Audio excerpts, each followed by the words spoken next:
그런데 하여튼 이때는 교통량이 증가하면서 교통사고 환자가 많이 늡니다. 보통 한 평상시보다 1배 반 정도가 는다고 돼 있고요. 그래서 응급실 환자가 보통 평상시에 2~3배 정도로 많이 늘게 됩니다. 사실 응급의료라고 하면 뭐를 응급의료라고 할까요? 갑자기 느닷없이 벼랑간 생각지도 않게 다쳤을 때. 정답인데요? 근데 응급의료니까 아무래도 응급실에서 치료받는 걸 뜻하는 게 아닐까요? 보통? 대부분이 우리 레제 같이 생각을 하실 거예요. 이제 응급실에 가서 거기서 처치받는 것을 응급의료다 이렇게 생각하실 텐데 그것만 말하는 게 아닙니다. 사실은 여러분이 응급실 가시려면 맨 처음에 뭘 불러야 되죠? 119요. 네네. 그 119 부르는 그 시점부터가 응급의료예요, 사실. 그래서 이 응급실을 내가 왜 가야 되는지 전화를 해서 그 요청을 하는 것부터 그걸 또 받는 그 응급구조사들 전화부터가 다 응급의료에 속하고요.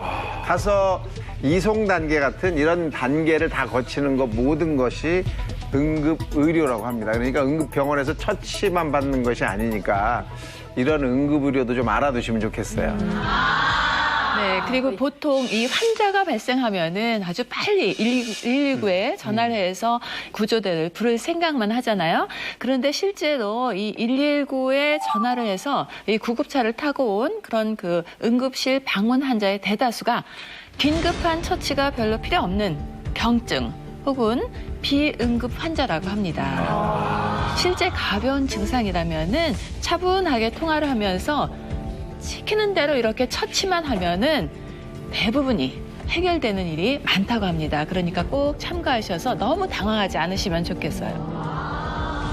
그리고 이송이 꼭 돼야 되는 상황이다 할 때 유념하셔야 될 게 있는데요. 환자의 상태랑 병원의 상황 두 가지를 고려를 해서 최적인 곳으로 이제 이송이 되게 됩니다. 그래서 병원의 상황이 붐비는 상황이면은 다른 곳으로 이송을 해야 되는 상황도 있을 거 아니에요. 그렇게 환자의 상태도 중요하지만 병원의 상황도 같이 고려를 해서 최적인 곳으로 이송을 시켜드리는 겁니다. 그래서 무조건 대학병원으로 가자, 아니면 우리 집이랑 가까운 데 좋은 데가 있다, 이렇게 말씀하실 게 아니라 의사나 응급구조사의 의견을 믿고 이송을 하시면은 훨씬 더 최적의 의료를 받으실 수가 있거든요. 네, 그 응급실에 도착하신 이후에도 아셔야 될 게 있는데요. 네, 응급실에는 환자 보호자가 한 분만 들어갈 수 있다는 점과요. 더 중요한 점은 이제 응급실에서 처치를 받는 순서는 뭐 은행 번호표 뽑듯이 내가 먼저 갔다고 해서 처치를 받는 게 아니라는 점입니다. 한 사람부터. 예, 응급실에서는 누가 더 위중한가 이거를 따져서 처치 순서를 정하기 때문에 먼저 가셨더라도 기다리게 되는 경우가 많습니다. 이것 때문에 의료진과 환자가 다투는 경우도 굉장히 많은데요. 앞으로 응급실을 만약에 가시지 않으면 가장 좋겠지만은 가시더라도 내가 기다리는 시간이 더 위중한 환자를 살리는 시간이라고 그렇게 생각해 주시면 될 것 같습니다.